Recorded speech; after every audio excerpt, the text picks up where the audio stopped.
ನೋಡ್ಗುರು, ಬೆಂಗಳೂರಲ್ಲಿ ಎಷ್ಟೆಷ್ಟು ದೊಡ್ಡ ದೊಡ್ಡ ಬಿಲ್ಡಿಂಗ್ಗಳು, ನೀರೆಲ್ಲ ಹೆಂಗರು ಸಪ್ಲೈ ಮಾಡ್ತಾರೆ ಇಷ್ಟು ದೊಡ್ಡ ದೊಡ್ಡ ಬಿಲ್ಡಿಂಗ್ಗಳಿಗೆ. 30 ಲಕ್ಷ ಮನೆಗಳಿದೆಯಂತೆ, ಇನ್ಕ್ಲೂಡಿಂಗ್ ಬಿಲ್ಡಿಂಗು, ಅಪಾರ್ಟ್ಮೆಂಟು, ಇಂಡಿವಿಜುವಲ್ ಮನೆಗಳು ಬೆಂಗಳೂರಲ್ಲಿ. ಇವತ್ತೆಲ್ಲ ಬೆಂಗಳೂರು ಜಿಲ್ಲಾಧಿಕಾರಿಗಳೆಲ್ಲ ಡೆಮಾಲಿಷ್ ಮಾಡ್ತಾ ಇದ್ದಾರೆ. ಕೆಲವೊಂದು ಕಡೆ ಎಲ್ಲ ಅಕ್ರಮವಾಗಿ ನಿರ್ಮಾಣ ಆಗಿದೆ ಅಂತೇಳಿ ಕೆಲವರು ಬಡವರು ಬಗ್ಗರದು.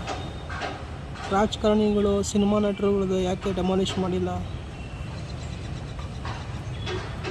ಅಕ್ರಮವಾಗಿ ಕಟ್ಟಿರ್ತಕ್ಕಂಥ ಬೆಂಗಳೂರಿನಲ್ಲಿರ್ತಕ್ಕಂಥ